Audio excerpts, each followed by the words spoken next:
नमस्कार दोस्तों। क्या आप भी सोचते हैं कि हमारी सांसें सिर्फ पेड़ों पर टिकी हैं? तो थोड़ा ठहरिए, क्योंकि आज हम आपके लिए लेकर आए हैं एक चौंकाने वाली बात। पेड़ तो हमारी धरती के फेफड़े हैं, पर क्या आप जानते हैं कि धरती की कुल ऑक्सीजन का 85% हिस्सा समुद्र से आता है?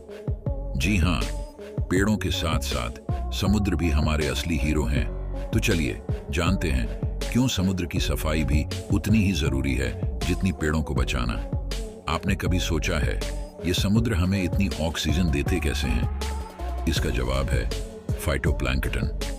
ये छोटे छोटे पौधे जैसे जीव हैं जो सूरज की रोशनी से फोटोसिंथेसिस करते हैं और ढेर सारी ऑक्सीजन छोड़ते हैं। देखिए, ये छोटे छोटे प्लैंक्टन ही हमारे सच्चे ऑक्सीजन सुपर हीरो हैं। और जितनी बड़ी है हमारी महासागर की दुनिया, उतनी ही ज्यादा ऑक्सीजन।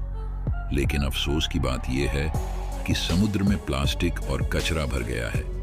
इससे हमारे प्यारे प्लैंक्टन और समुद्री जीवन को भारी नुकसान हो रहा है। अगर हम समुद्र को साफ नहीं रखेंगे तो ये छोटे छोटे प्लैंक्टन कैसे ऑक्सीजन बनाएंगे? इसलिए जितना जरूरी है पेड़ लगाना, उतना ही जरूरी है समुद्र को प्लास्टिक और कचरे से बचाना। समुद्र की खूबसूरती तो देखो। ये मूंगा रीफ्स सिर्फ सुंदरता के लिए नहीं है, बल्कि ये भी ऑक्सीजन उत्पादन में अहम भूमिका निभाते हैं। इनके बिना कई समुद्री जीव नहीं रह पाएंगे और ऑक्सीजन का चक्र भी प्रभावित होगा। मूंगा रीफ्स की सुरक्षा करना मतलब अपनी सांसों की सुरक्षा करना।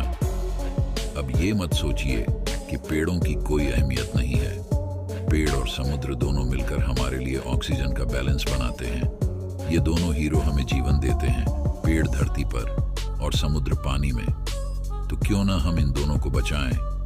तो अब सवाल है, हम क्या कर सकते हैं? बहुत कुछ।